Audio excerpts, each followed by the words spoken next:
estamos tranquilos. Arantxa, sí. Perdona, ¿puedes? Es que no te vemos. Ay. ¿Puedes ponerlo así de lado? ¿Te pongo al revés? No, poner el ordenador de lado. Es que te vemos desde aquí, desde los ojos. Me cambio de silla. Vale, muy bien, gracias. Bueno, eso yo me doy cuenta.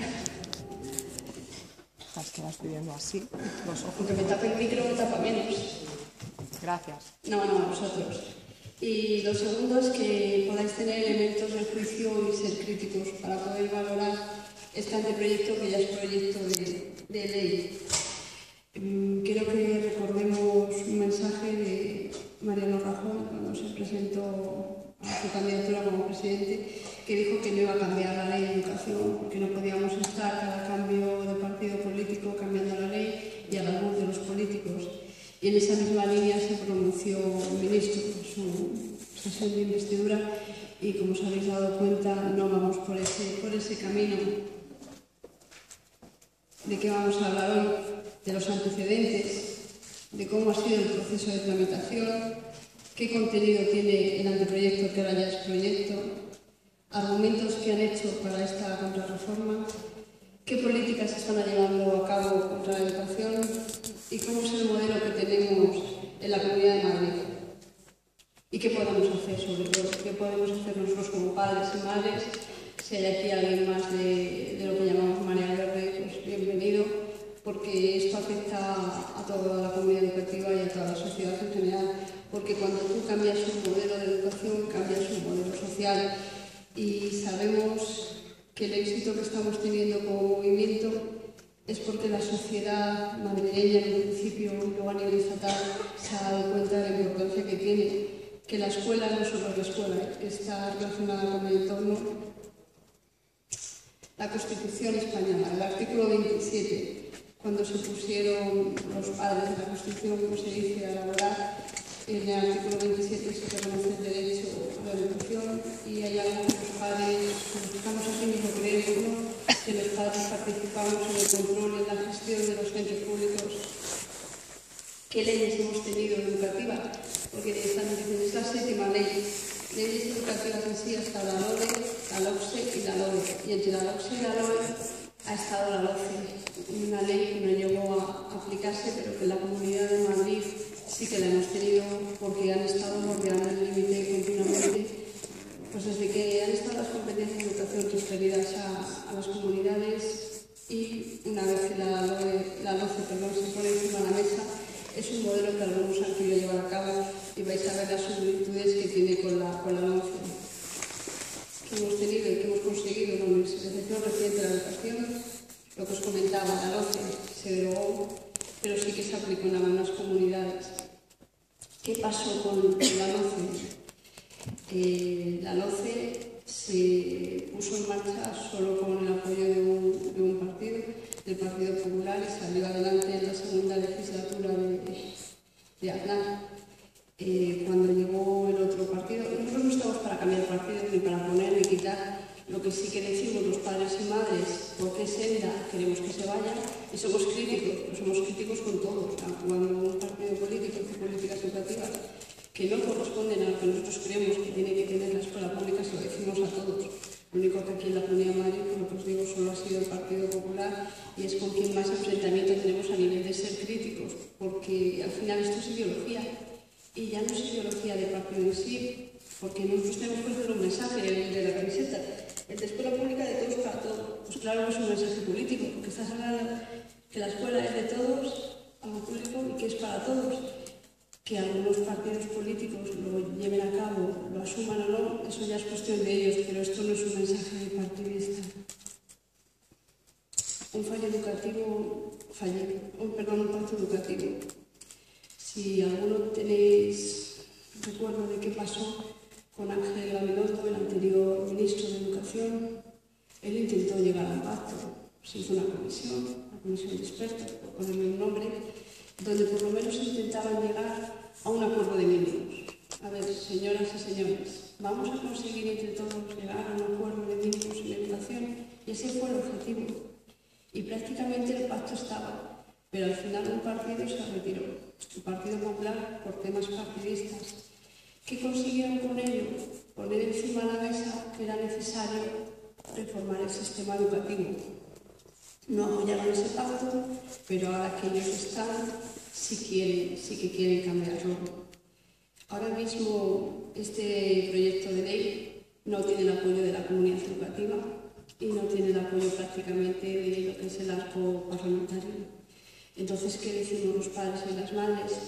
Que hace falta un pacto educativo, que no podemos estar cambiando, porque además una ley, si os dais cuenta, cuando nuestros hijos entran con 3 años hasta que tienen los 18, estamos hablando de 15 cursos escolares. Es que tú necesitas por lo menos 15 cursos escolares para que el niño o la niña que empieza en 3 años termine con los 18. Y al final no estamos dando tiempo a las leyes a que hagan ese recorrido y ese desarrollo. Mensaje a la ciudadanía, lo que os he comentado al principio, un rechazo a nuevas leyes, que lo está diciendo la propia ciudadanía. Finlandia, que es un top 10 en educación, lleva prácticamente 40 años con su sistema educativo y lleva 15 viendo cómo lo puede mejorar. El proceso de tramitación, lo que os comentaba, se hizo un anuncio de reformas parciales, sabíamos la educación para la ciudadanía, pero no una nueva ley. En verano del año pasado, si alguno visteis la página del Ministerio, colgaron un documento pequeño donde ponían pues, cómo iba a ser la nueva ley de educación y presentaron un correo electrónico donde se podían dar aportaciones. De esas aportaciones no se sabe nada, porque con otras leyes de educación sí que se hacía un libro blanco, había una comisión que valoraba esas aportaciones, que hacía reuniones con los grupos, con los partidos políticos, con la comunidad educativa. Por ejemplo, os voy a contar, nosotros como federación, a la que vosotros estáis asociados, federados, nuestro ámbito es la Comunidad de Madrid. Y luego a la vez estamos con la confederación que es FEAPA, que es la que tiene el ámbito estatal. Tenemos la suerte que José Luis Pazos, el presidente de la FAPA, es miembro del Consejo Escolar del Estado, tanto en su comisión permanente, que es un grupo más pequeño, como en el Pleno. Entonces, toda la tramitación hemos podido aportar muchísimo desde Madrid. ¿Qué se nos dijo a los padres? Para que veáis, el documento inicial se nos presentó una mañana porque nos reuníamos un par de horas más tarde con el ministro. Se reunieron los 4 cargos orgánicos de CEAPA, se sentaron y el presidente de CEAPA, Jesús, le dijo al ministro: bueno, nosotros pensamos, le cortó, no, ustedes no están para pensar, los que pensamos somos nosotros. Imaginaros ya con ese talante, cuando dice al resto de la sociedad que ha habido diálogo, que ha habido consenso y que se ha hablado, pues eso ha sido falso. Y hay que decirlo, que no ha habido consenso, que no ha habido diálogo y que no se ha podido aportar nada. Si tú vas a una reunión y ya está el documento hecho y empiezas a decir, no te dejan aportar, pues señores, eso no es consensuar. Consensuar es partir de cero, aunque tú ya vayas avanzando por un camino que quieres conseguir, e intentar integrar en la mayoría de lo posible las ideas que te están aportando otros. Porque por muy bien que te creas que lo haces, o tienes el contrapeso de la parte crítica que te hace valorar si hacia dónde estás yendo es el camino, qué ventajas o desventajas tienes, o no consigues tener esa pluralidad. Mirad, el borrador se les presenta a los miembros de la permanente del Consejo Escolar del Estado un viernes, que se aprueba por Consejo de Ministros, y a la semana siguiente, en 7 días, ya lo tienen para dictaminar. Entonces, volvemos a confirmar y afirmar que el debate no ha habido, que ha sido falso y que no ha habido tiempo para prepararlo. Se han elaborado 5 documentos, 3 borradores. Si os acordáis, pues uno fue en octubre, otro fue en diciembre, otro ha sido el 14 de febrero. Y en eso se han reunido tanto los consejos de ministros como la confederación de los consejeros de educación y han ido haciendo aportaciones. En nuestro caso, también hemos dicho que en el Consejo Escolar del Estado, cuando han votado, los presidentes de los consejos escolares, por ejemplo, el de la Comunidad de Madrid, él no reunió a los consejeros y les dijo que vamos a llevar como Comunidad de Madrid el voto a favor de ese anteproyecto como una decisión política, y así se lo hemos hecho saber. Yo tengo la suerte de que os represento en el Consejo Escolar de la Comunidad de Madrid, que la verdad para mí es un orgullo. El dictamen inicial fue nulo al principio porque no tuvo los votos suficientes y además fueron modificando el borrador y se lo dijimos los padres y las madres.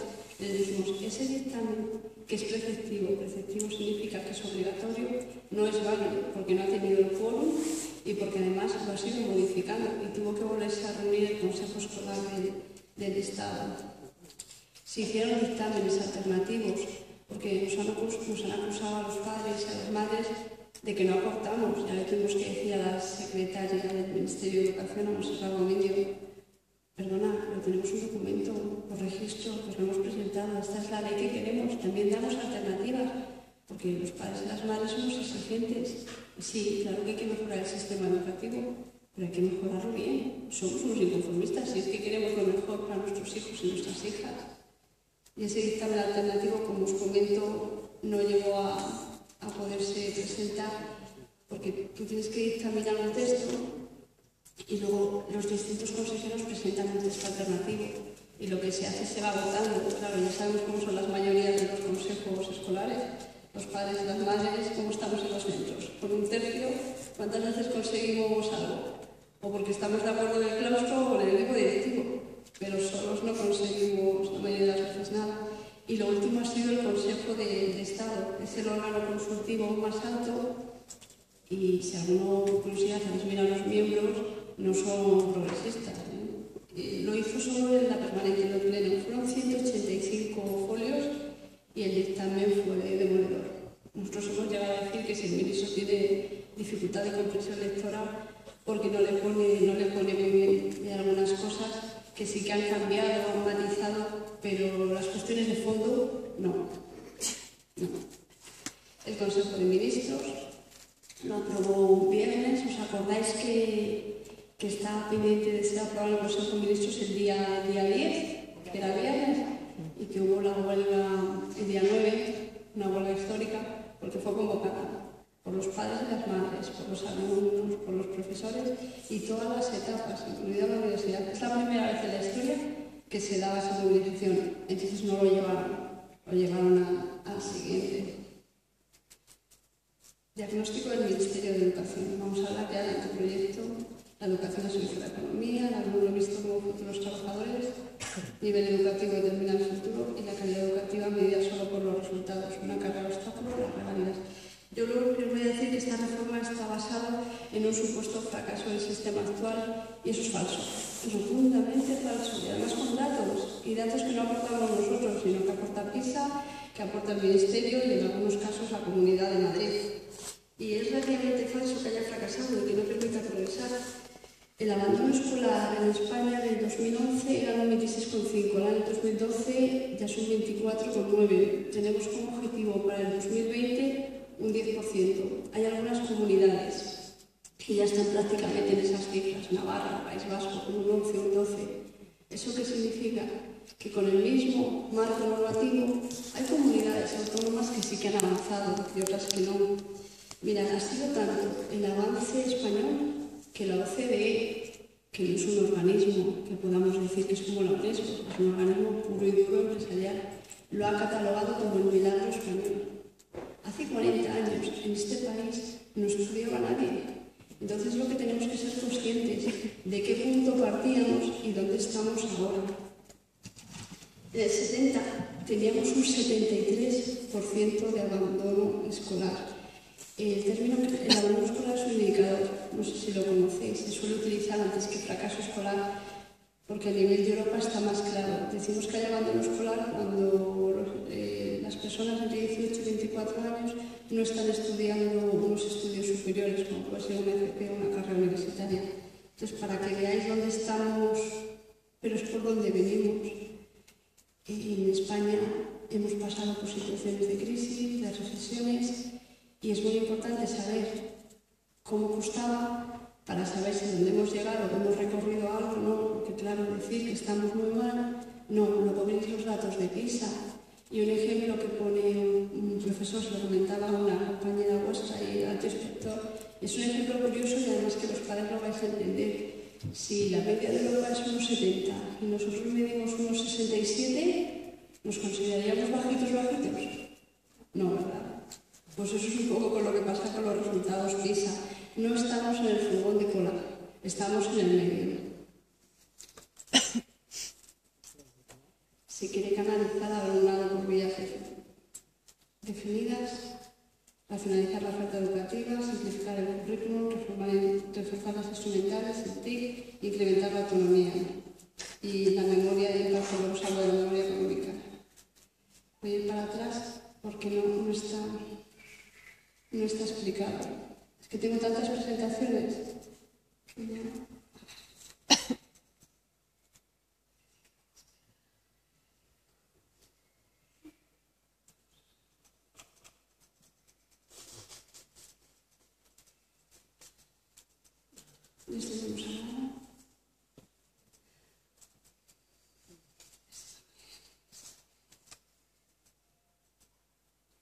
El diagnóstico también.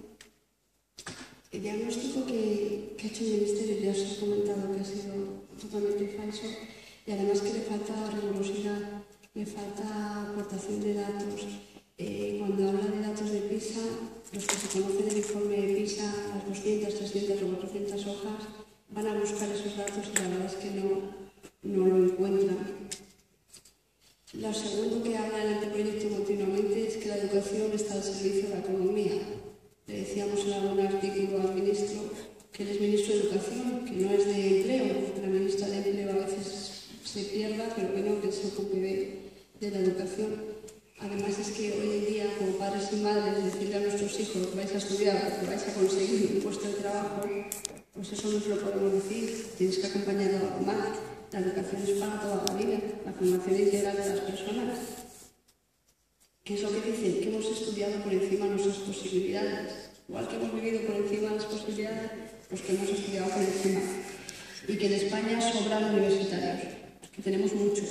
Que a nivel de Europa el número de titulados universitarios es muy alto y lo que tenemos que hacer es tener profesionales que tengan otro tipo de educación. Estaría bien si ellos la FP la considerasen como una alternativa, pero no una vía de segundo itinerario. ¿Qué nos decían cuando estudiábamos nosotros? El que vale, vale y el que no para letras. O sea, que es lo mismo. La FP está devaluada en este país. Hace 2 o 3 años Esperanza Aguirre inauguró el curso en el Instituto Virgen de la Paloma, no sé si alguno lo conocéis, que es la que de la FP. Y dijo, bueno, los alumnos, no, estos no son alumnos, estos no estudian, por eso están en FP. El alumno está visto continuamente en esta reforma como un futuro trabajador. Y es el objetivo de la reforma educativa.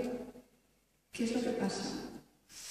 Las ofertas o los trabajos que vayan a tener nuestros hijos el día de mañana probablemente no estén ni inventados. ¿Quién se iba a imaginar que los días que íbamos a estar con el WhatsApp, con Facebook, todo el día conectados? No. Entonces, sabemos que las cadenas de montaje no van a volver. Esas fábricas con esos empleados, con ese número tan alto, a día de hoy no van a volver a estar en este país, por lo menos hasta que no nos demos cuenta que no podemos seguir externalizando y pagando fuera lo que se tiene que pagar aquí. Entonces, si tú solo piensas en un alumno como un trabajador, y además un trabajador precario, porque no te interesa que esté formado, es hacia donde quieres ir con los itinerarios que luego vemos y con las vías. El nivel educativo termina el futuro. Se habla de talento, pero cuando hablan de talento ya te entra la duda, porque si pensamos en los orígenes de la palabra talento ya era una moneda. Entonces, ¿qué es lo que dicen? Que los niños y las niñas van a llegar a un nivel y que ese nivel es el que tienen, que no hay que intentar más, y dependiendo del nivel que tenga cada uno, pues le vamos a ir orientando por unos caminos además que no van a tener la posibilidad de, si se han equivocado, de poder cambiar. Tendrían que retroceder a donde tomaron la decisión y volver a empezar. Imaginar a los niños con 12 años que ya se les plantea un itinerario, o con 14, que tengan que decidir el futuro para el trabajo que van a tener, si lo tienen 15 años más tarde, 10 años más tarde. Nosotros, los que creemos en la escuela pública, apostamos porque la escuela pública elimina las desigualdades de origen. Y eso es por lo que luchamos, porque independientemente de donde haya nacido cada niño y cada niña, pueda tener las mismas oportunidades. Entonces, que ese futuro no lo tengas ya condicionado desde que has nacido o has recibido una educación. La calidad educativa medida solo por los resultados. Aquí de ejemplo voy a poner el fútbol y a lo mejor me equivoco. Si hay alguien que se sepa la clasificación de primera división, me corrigen. ¿Qué están diciendo? Que la calidad del sistema educativo que no se va a medir por la inversión, no se va a medir por los docentes, por los recursos, solo por los resultados. Y además solo por los resultados de nuestros hijos y nuestras hijas, las pruebas externas. Mirad, ha ganado la Liga el Barça, ¿no? Y el último, si no ha sido el Elche, es el que va a ascender. Me diréis que los dos pueden ganar la Liga, ¿no? Porque están en el mismo campeonato. Pero me vais a decir ahora que no es importante la inversión y el dinero para que lo consigan. Pues ese mismo ejemplo es este. Los recursos son necesarios. Y son necesarios para tener una educación de calidad. Nos resulta llamativo que nos hablen de excelencia cuando nos están recortando en profesores. Nos están recortando en inversión. Ya llevamos más de 5.000 millones de euros recortados en educación. Nos están recortando las becas de comedor. Nos están recortando las ayudas de los libros. No se están sustituyendo las bajas. Nos dicen a los padres y a las madres que faltamos al derecho de educación de nuestros hijos porque un día no los llevamos a clase porque estamos en jornada reivindicativa. Y los 15 días que están sin maestro, yo creo que eso es falta de derecho a educación de nuestros hijos, ¿no? Que se piden esos 15 días itinerando maestros y maestras por el aula, en muchos casos especialistas, que son los únicos que pueden dar la materia y no pase nada y que al final sean 15 días asistencial.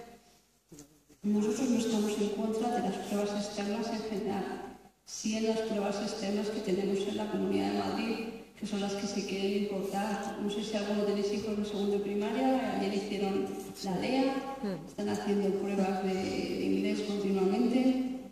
Nosotros sí que decimos que se tiene que valorar el sistema educativo, pero es que se tiene que valorar al alumnado, al profesorado, a la administración, a las familias. Aquí vas a decir si el sistema educativo tiene calidad o no, le vas a echar la culpa a los alumnos, solo.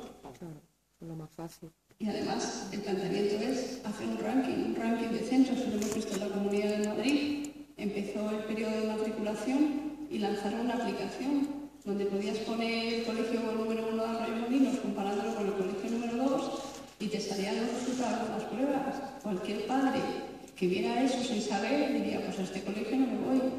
Aparte de que estaban malos datos de matrícula, estaban malos datos de pruebas.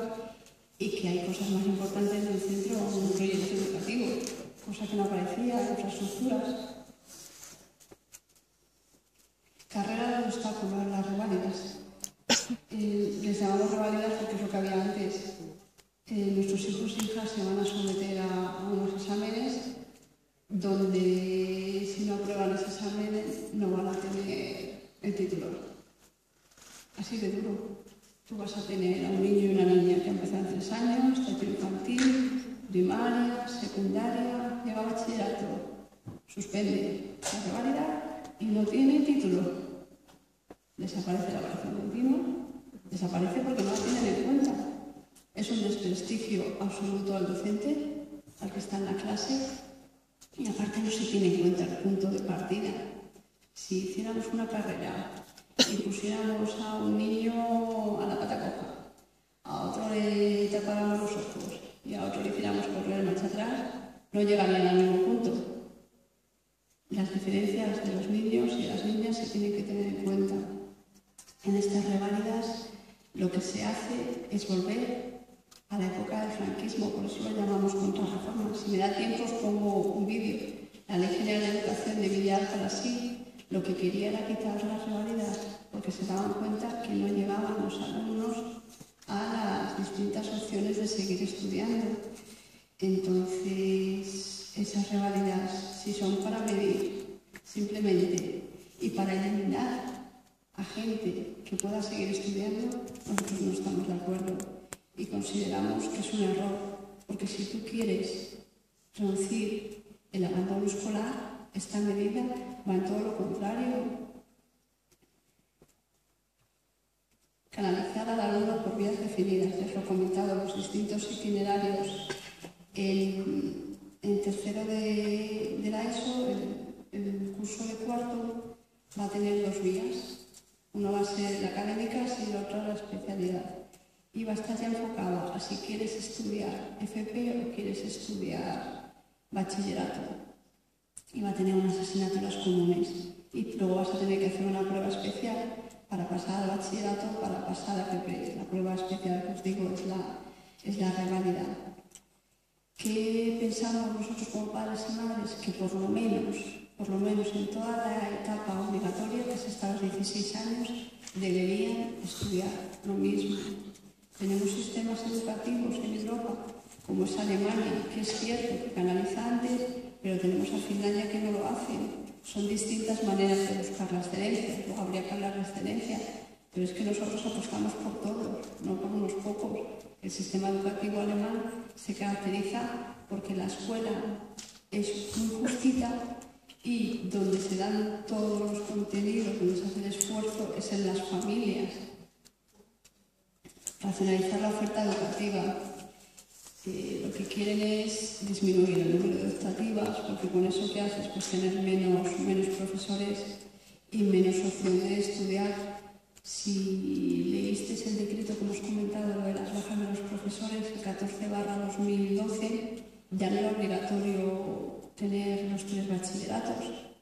Entonces tú dime en pueblos pequeños donde solo haya un instituto, si ya no van a dar los bachilleratos, vas a hacer que la gente se vaya, se tenga que mover del pueblo, bueno, si tienen instituto, claro, o que al final canalices hacia lo que tú quieres. Hay un desprestigio brutal hacia las materias que no son instrumentales. Entendemos instrumentales la lengua, la matemática, el inglés. Tal como está ahora el proyecto de ley, un niño en primaria podría no dar plástica, o en secundaria la música.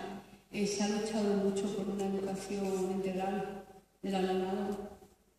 ¿Qué queremos nosotros de nuestros hijos y nuestras hijas? ¿Qué queremos? Que sean unas personas críticas, autónomas y que sean felices. Y eso se consigue en la escuela, pero si apuestas por todos, no solo por unos contenidos que además hoy en día se olvidan, no porque se olviden porque sí, sino porque lo importante es cómo llevas a cabo esos contenidos, lo que se llaman las competencias. Lo que buscas es que la gente sea polivalente el día de mañana, que sepa llevar esos contenidos a la práctica. PISA nos lo dice. Dice, si en España en contenidos no estáis mal. Dice, donde estáis mal es que no lo sabéis llevar a cabo. Mirad, seguro que os acordáis de bromilar más de una. El jarabe de la tos. Te hablaba en miligramos. Te decía que tenías que echar gotas, pero que dependían de los gramos de tu hijo. Te tirabas 3/4 de hora hasta que sabías la dosis que tenías que darle al niño. Eso es ser competente. Tú tienes los conocimientos, sabes la lengua, sabes la matemática, pero te cuesta llevarlo a cabo. Simplificar el currículum. Es algo llamativo, porque siempre han alegado que era muy fácil, que nuestro sistema educativo era muy simplista, que era muy fácil, que además suspendían y podían pasar. Eso no lo habían modificado, lo han cambiado en lo que ya es proyectos y que han cambiado el número de asignaturas. Entonces resulta curioso que quieran simplificar el currículum, porque solo refuerzan las instrumentales. ¿Qué va a cambiar, por ejemplo, en primaria? Que el conocimiento del medio lo van a separar en ciencias sociales, en ciencias naturales, quitan educación para la ciudadanía y un poco más. En primaria, los que apostamos por una educación de calidad sabemos que es la base. Es como el Tetris. El Tetris, si vas dejando huecos, cada vez es más difícil, vas yendo más rápido y si no has asimilado la base, no vas a poder despegar. Y se ve en secundaria cuántas veces llegan los niños y las niñas de secundaria, y lo dicen los orientadores, si esto lo hubieran detectado en primaria, no tendríamos el problema que tenemos ahora. Van a fomentar las TIC, el plurilingüismo, pero no dice muy bien cómo, porque si vemos las partidas que hay para inversión en tecnología, o cómo no han apostado por Escuela 2.0, o en la lucha que tienen con las lenguas, porque es que al final es una cortina de humo. Ahora mismo se está hablando de la religión y se está hablando de las lenguas oficiales. Unas lenguas cooficiales que son muy importantes para esas personas. Nosotros en Madrid no tenemos esa vivencia, pero para los gallegos, vascos, catalanes, son sus raíces. Entonces lo que quiere el Ministerio es recentralizar, volver a tener más contenidos comunes y ponerle unas condiciones de cómo, cuándo tiene que dar el currículum. Y se quiere incrementar la autonomía de los centros educativos. Bien, eso estaría bien, pero si dejasen a los centros educativos con proyectos singulares que tuvieran esa autonomía. Pero al final, cuando los padres y las madres elegimos un proyecto educativo que nos gusta, si no es el proyecto educativo que ellos quieren, no apuestan por ese proyecto educativo. ¿Conocéis el Trabenco de Leganés? El Trabenco de Leganés tiene un proyecto educativo chapó, igual que la Navata. El anterior Consejo de Educación de Madrid, Luis Peral, decía que es que no podía haber proyectos educativos singulares, que esos centros no deberían existir.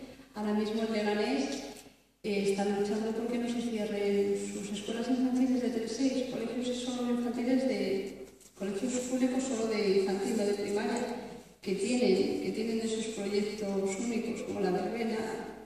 Y en Aranjuez, no sé si lo habéis visto, en Miguel Puerta, la verdad es que es un vídeo que está en YouTube, que le saltan las lágrimas, viendo gente que ha luchado durante 20-25 años por un proyecto y que desaparezcan cuando sí que hay plazas. Entonces, esa libertad de centro que nos dicen que los padres podemos elegir, pues al final es falso. Decidme vosotros, si no tenéis plazas escolares públicas suficientes, ¿dónde queda vuestra libertad de elección? Aparte que para elegir solo podría ser igual esa elección si todos tuviéramos los mismos recursos, tanto económicos como de tiempo. Y como eso no es posible, la libertad de elección en sí no es igual para todos. Podrán elegir los que tengan más posibilidad. Y al principio no tenía memoria económica, los anteproyectos y las versiones, y estuve en una charla con Ángel Gabilondo, el ministro, y hablaba de la memoria económica. Yo cogía el anteproyecto y digo, me lo he debido pasar, yo como vienen tanto, claro, memoria económica negativa. No lo habían notado el dinero, pero sí sabíamos que querían reducir 10.000 euros y que ya iban, 10.000 millones, perdón, y que ya iban por los 5.000 millones. Está complicado el anteproyecto, bueno, ya el proyecto. Me he quedado tranquila, porque lo dice también el Consejo de Estado. Confunde, o sea, hay una confusión entre competencias básicas, materias. Hablan en unos artículos de cómo van a hacer unas cosas, pero artículos después dicen otras. Yo me esperaba mayor nivel en los técnicos y en la elaboración del proyecto.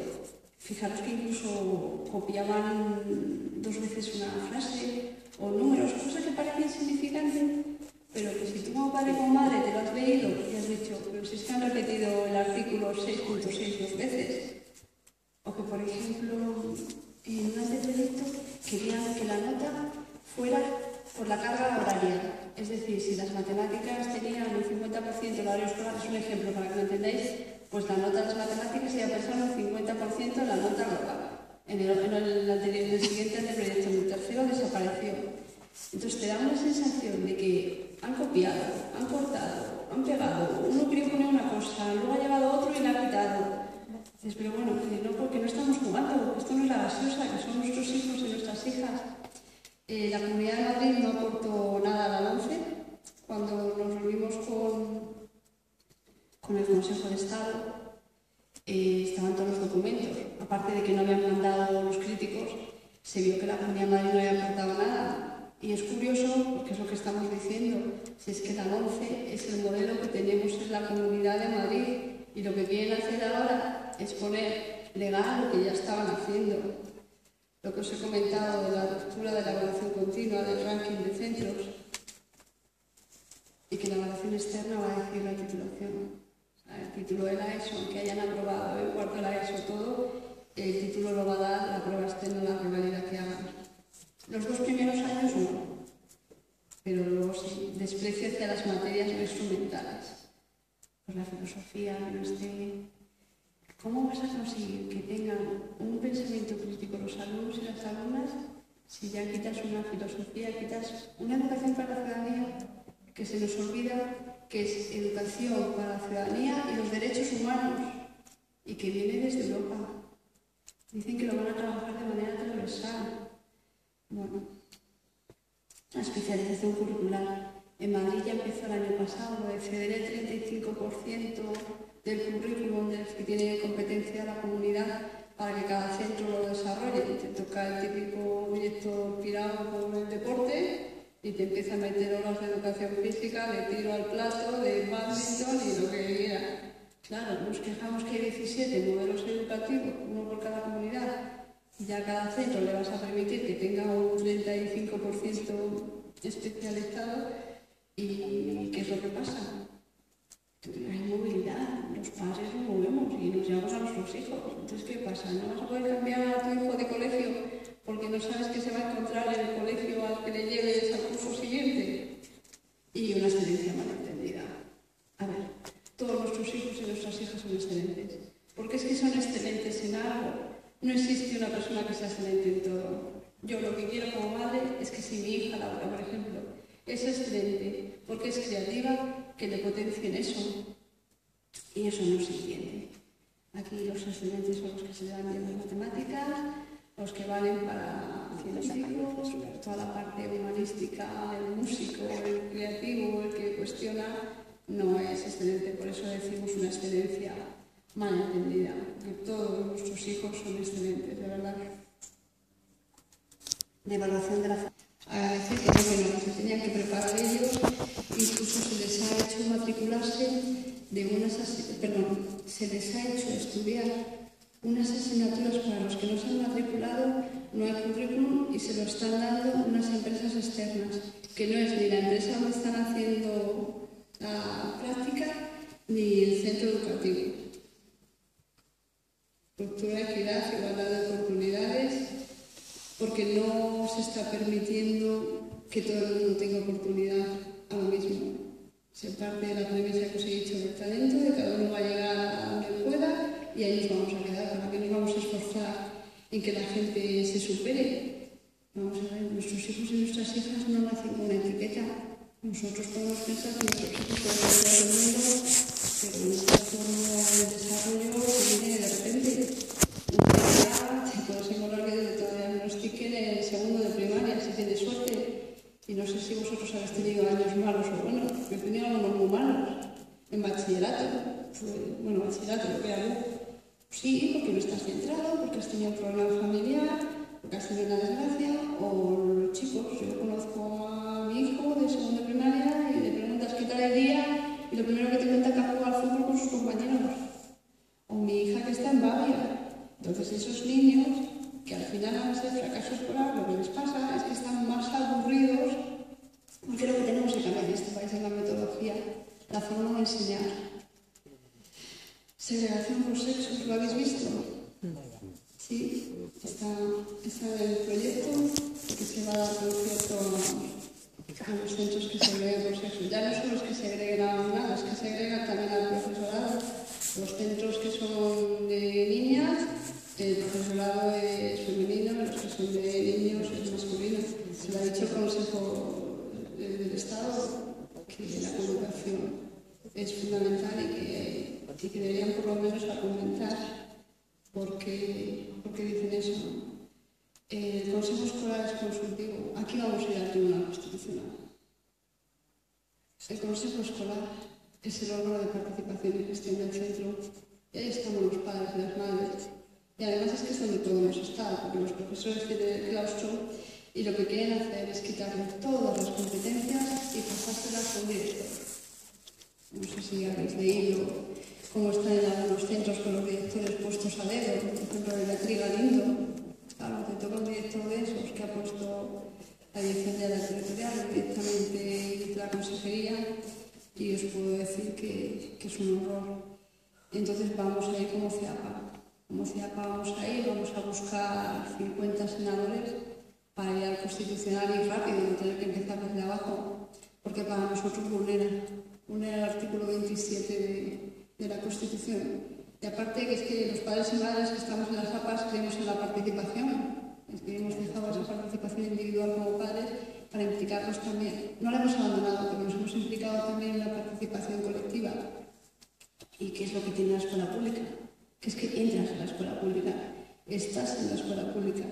Y una escuela pública de calidad, yo lo digo, es una escuela pública democrática, participativa, aparte de un equipo directivo preparado y un claustro comprometido, las familias hacemos mucho, porque a mí que me digan, ¿qué decía el otro día la consejera? Leo de vez en cuando actualidad económica y ponía algo al anuncio y digo, voy a comprar. Decía que el problema es que habíamos desterrado la exigencia de las aulas y que habían salido más perjudicados los niños que no lo tenían en su casa. A ver, como se esfuerzan los niños y las niñas de la escuela pública, porque lo tienen más difícil, algunos, no se esfuerza ninguno. Y yo veo a mis hijos y mis hijas, los veo todos los días. O sea, la cantidad de deberes que tienen nuestros hijos, el tiempo que dedican, no lo hacíamos nosotros. Y nuestros padres, que lo harían muy bien, no estaban tan implicados como lo estamos nosotros. O sea, que digan hoy en día que los padres no nos preocupamos de la educación de nuestros hijos, si somos los primeros responsables, no lo podemos hacer solos, por eso los llevamos en la escuela. Pero los padres de hoy en día están encima de sus hijos. Lo que os comentaba, todas las competencias del consejo escolar pasan al director. Y además, es curioso cómo lo hacen. No sé si alguna vez estado en una comisión de valoración de un proyecto de dirección. Hay 2 miembros del consejo escolar del claustro, 2 del sector no docentes y 2 de la administración. Pues ahora, el 70% lo va a poner la administración y el resto entre el consejo escolar. Entonces, claro, por mucho que diga un consejo escolar, no hace falta ser muy mucho en matemáticas, viendo que tienen ya un 70%, ¿cómo lo van a decidir? ¿Qué va a pasar además? Que los directores van a poder seleccionar al profesorado. O sea, esos directores que se encuentren con un claustro que tenga una parte crítica, se lo van a quitar de encima. Que le da al director de educación física por hacer órbito, pues llegará el claustro de profesores de educación física. Y eso es lo que va a pasar. Entonces muchos docentes pues, se tendrán que callar, tendrán que aguantar los argumentos para la contrarreforma. Resultados internacionales, ahora os enseño los de PISA, el progreso del sistema educativo, ya hemos comentado algo, tasas de alumnado que titulan eso, tasas de abandono escolar, tasas de alumnado excelente y diferencias entre las comunidades. Mirad, esto es PISA, ¿vale? Y es la media.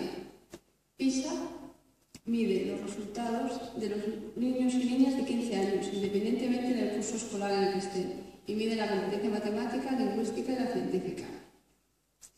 Y os he puesto el promedio de la OCDE es 4,97, España 4,84 y el resto de países que está por encima. Lo que he hecho ha sido pasarlo al 5, porque los padres y madres estamos habituados a las notas de 0,5. Pues si la media es un 5, nosotros estaríamos en el 4,87. Y Finlandia, el que está más alto, en un 5,47. Con estos resultados, o estamos todos igual de preocupados, o estamos todos igual de tranquilos. PISA 2009, Finlandia, y donde está España, ves que las diferencias prácticamente no se ven. Esto viene por lo de que estamos en el fútbol de cola y qué mal estamos. Mira, es lo que os comentaba. Mira, en el 97, la población de 55 a 64 que tenía titulación secundaria era un 10%. En 10 años, en el 2009, los de 25 a 34 ya estamos en un 64. Aquí están las tasas de alumnado que titulan eso. Está por comunidades autónomas. Esos datos son oficiales, son del informe 2012 del Consejo Escolar del Estado. Curso 2009-2010. Vamos con retraso siempre con los informes. Ahora en la Comunidad de Madrid vamos a examinar el informe del curso 10-11 y lo terminaremos a final de este año. Tasas de abandono educativo temprano. Yo os lo he puesto por periodos de crisis, de crecimiento y de crisis. Puede que sea el mismo partido político, no, eso no es lo importante. Lo que sí es importante que veáis es que las tasas de abandono educativo temprano en periodos de crisis van disminuyendo porque el alumnado vuelve a las aulas, vuelve a formarse. Mientras que en un periodo de crecimiento económico que nos ha pasado en España, hemos tenido el boom inmobiliario. ¿Y qué decían esos chavales? Porque normalmente eran los chicos los que se iban, lo tenían más fácil. que para qué iban a estudiar, si estaban en la construcción ganando, pues habían ganado 2.000 euros, cuando tenían al docente ahí ganando la mitad, era un dinero fácil, rápido, y otra vez nos encontramos en periodo de crisis y vemos cómo va bajando el abandono educativo temprano, pero para eso tienes que invertir, tienes que dotar de plazas escolares, tienes que poner recursos, tienes que poner profesorado. En FP, en la Comunidad de Madrid, se quedaron 8.000 sin poder estudiar este curso. 8.000 que no tenían trabajo y que no tenían estudios. Tasas de alumnado excelente. En el anteproyecto y a proyecto dice que pone esta futura ley si sale adelante porque tenemos poco alumnado excelente. Sí, es cierto, tenemos poco alumnado excelente, pero lo que no puedes es tirar del nivel 5, que es lo que quieren hacer. Lo que tienes que hacer es conseguir que los niveles del medio, porque tenemos un sistema educativo muy equitativo, de los más de Europa, es que toda esa parte del medio vaya avanzando hacia arriba. Abandono educativo temprano por comunidades, lo que os comentaba. Madrid, el País Vasco y Navarra están en un 11, un 12 y el objetivo de metas 2020 es un 10. Y Andalucía está en la cola. Este cuadro es llamativo porque con distintos cambios de gobierno a nivel estatal, algunas comunidades cambiaban. Unas no estaban tan mal y otras no estaban tan bien. Seguiremos investigando. ¿Qué es lo que estamos haciendo? Menos escuela. Menos dotación a las escuelas, menos tiempo de estar en la escuela y considerar una escuela de mínimos. Y estamos haciendo una escuela de velocidades. La escuela de los que van bien y la escuela de los que van mal. ¿Qué va a hacer este proyecto? Va a premiar a los centros que tengan buenos resultados y lo que dice es que los centros que tienen buenos resultados que se pongan las pilas. Pues los que tienen buenos resultados cada vez los tendrán mejor y los que los tienen peor cada vez será peor.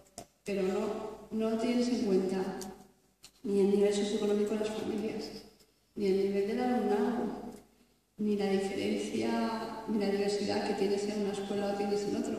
Y como ahora está con la libre elección de centro, es lo que decimos, son las escuelas las que van a elegir a los alumnos. Ruptura de la convivencia. Es brutal. Porque es que no se apuesta por una convivencia en la escuela. En la escuela al final lo que estamos hablando en lugar de convivencia es de ley de la autoridad, es decirle a los padres que estamos fuera y que la presunción de veracidad la tiene siempre el docente. Y aparte lo que están haciendo es eliminar los derechos, tanto los derechos del alumnado como los derechos de las familias y los derechos de los docentes. Al alumnado porque cada vez tiene menos derecho a recibir una educación de calidad, a los padres porque se nos está echando de los centros y a los docentes. Ahora mismo tenemos el decreto de interinos que les ha dicho incluso al defensor del pueblo, por favor, siéntense a negociar, no se puede ir por las bravas. Menos escuela. ¿Por qué decimos que hay menos escuela? Porque la